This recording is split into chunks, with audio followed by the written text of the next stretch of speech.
शुरुआत बाकी खरमास में ढेरे घींच घास देले बनी बहुत अब गरीब आदमी बने के हमने के नौकरी में पूछी कोई नहीं। तो कोई सनो प्रोग्राम आई तो मार दिले जा। हाँ जी बाकी लगन के प्रोग्राम हो रानी जी हाँ जी तो याद आई है क्या कुछ 2025 में नयो गीत होखे सही बाकी सब तो खुदे हम महका के छोड़ ले अब ने दुल्हे राजा के बड़ भाई बानी हम लायक नहीं खे हेजा लायक बानी हाँ जी तू दिल में रहो दिल में तब तो हम बड़ छू सकते प्रोग्राम है लगन वाला दिन में तरोरे जो इशारा करता नहीं वैसने माहौल रहे सही बात एगो तो बहिन के सगाई हाँ जी हमें खाली एंजॉय करे के रहे हाँ हाँ भांगड़ा पिया प्रदेश में बाड़े हाँ जी हम मेहरारू घर पर बाड़ी अच्छा बलमुआ के फोन कर तरीके राजा जी का हो अब लगन चढ़ गई बा हाँ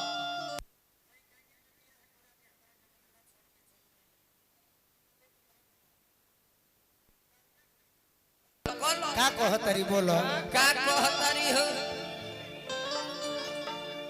काय राजा जी रउआ तो हमरा के छछना के ध दिले बानी। अच्छा और ना त का जब रउआ घरे ना रहे के रहे हाँ बोलो तो रउआ हमरे से बियाह काहे कइने अब बियाह करके हाँ हाँ अब जी के हमरा के छोड़ के चल गेल बानी है ना तो बाबूजी ना आते घरे मनो बाबूजी के खातिर हम बियाह कइले बानी का रउआ के खाली रुपया पैसा के फेर लागता हाँ हमार कोनो चिंता नहीं खे रउआ के नहीं खे बुझात कि हई जाड़ा पाला के दिन बा अब से रउआ गौना करा के चल जाए हमरा के लेके रउआ संगे हम सेज पर सज के सवर के बैठती ओहो रउआ से मीठी मीठी बात करती अच्छा और रउआ के त खाली रुपया पैसा के फेर लागता ए राजा जी कहो हमरा रुपया पैसा ना चाहिए का चाहिए हमरा सोना चांदी भी ना चाहिए का लेबू रउआ हमरा आँखी के सोजा रहे अच्छा हमार कुल सिंगार पूरा बा ए राजा जी ए राजा जी बोलो धनी ई बताई रउआ कब आएम हमार गौना करावे जौना महीना में तवार ना पड़ी वही दिन आई अच्छा ठीक बुझाता कि हमार भइये बड़का ना तार सैया है भैया ना है अच्छा भैया तारो ने पीछे बैठल बड़े ए राजा जी का बरखा जब कृषि सुखानी का बरखा जब कृषि सुखानी अच्छा और रुपये कमा की का होई जब ढल जाए मोर जवानी कमाई में तो सुथनी खइबू कहतरी का कहतरी हो कि जवनिया के पुआ होई नवा नवा कोलो ये राजा जी ममता जी रो हम आवाज सुनला हमार तब बुझाता कि 10 बरिस हो गई कि जवनिया के पुआ अरे होई नवा नवा कोलो ये राजा जी अरे कियो सके लगनवा में गवनवा कोलो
हमारा विकास भैया के पूरे मित्र मंडली चेमनी के मालिक बानी हमारा श्रवण भैया प्रिंस भैया अच्छा हमारा कृष्णा राय जी चेमनी के मालिक बानी हमारा श्रवण भैया आशीर्वाद देतनी बार बार प्रणाम करब आशीर्वाद के प्रतीक्षा बा क्या बात है मेहरारू को हते ममता जी का हो कि तू देख के गोइल बाड़ो हाँ जी देखल रहा छोट गोट भइल बायनार हो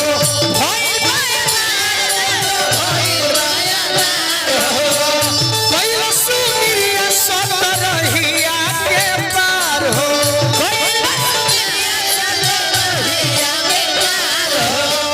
कइल सुनिया सतरहिया के पार हो तेरे खतर के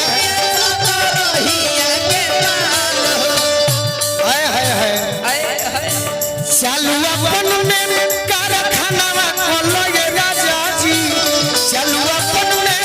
कारखाना खोलो ये राजा जी असोया रहना में गाना खोलो ये राजा जी असोया रहना में गाना खोलो ये राजा जी असोया रहना में गाना खोलो ये राजा जी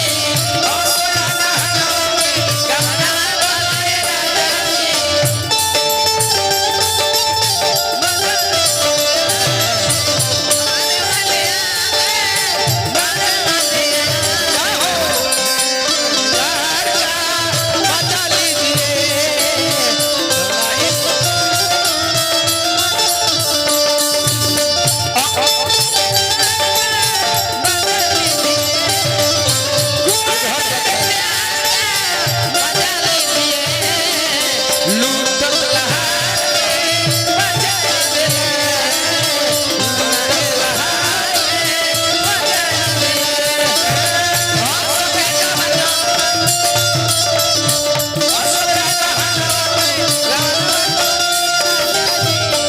और का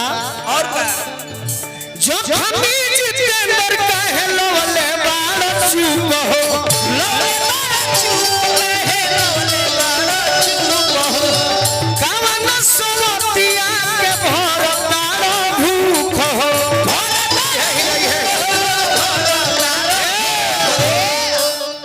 अरे कि पोखरी में गोलू पोखरी में गोलू असननवा कोलो ये राजा जी ए राजा जी हमरा विकास भैया के परम प्रिय मित्र बानी हाँ जी सत्येंद्र भैया और अमीर भैया बानी बहुत बहुत स्वागत करो पहले क्या बात है कि पोखरी में गोलू असननवा कोलो ये राजा जी अरे कि असके लगनवा में गवनवा कोलो ये राजा जी असके अरे असके लगनवा में गवनवा कोलो ये राजा जी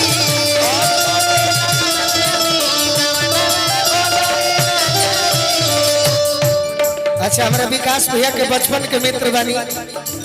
चलिए हमारे बचपन के मित्र भाई भैया हमारा साकिर इकबाल जी क्या बात है भैया हमारे विशाल यादव जी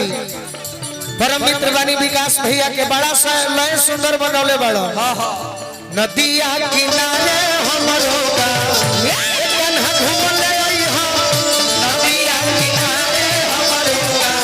कन्हा घूमले अइहो सब सखियन बेगो हम ही तो प्यारी रामा सब सखियन बेगो हम ही तो ललिता कुमारी हमरो कन्हा घूमले अइहो ललिता कुमारी हमरो कन्हा घूमले अरे असके लगा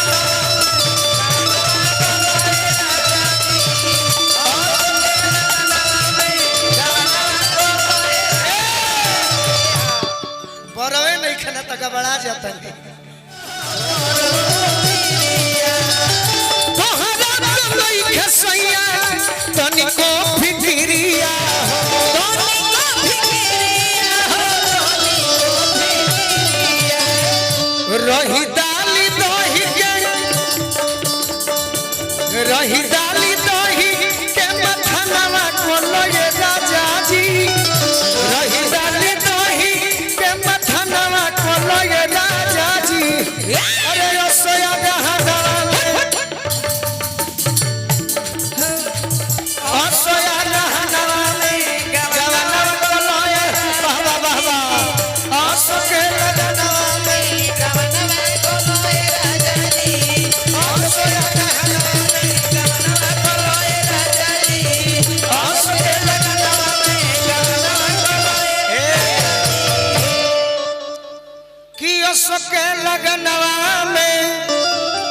क्या बात है। गवनवा कोलो ए राजा जी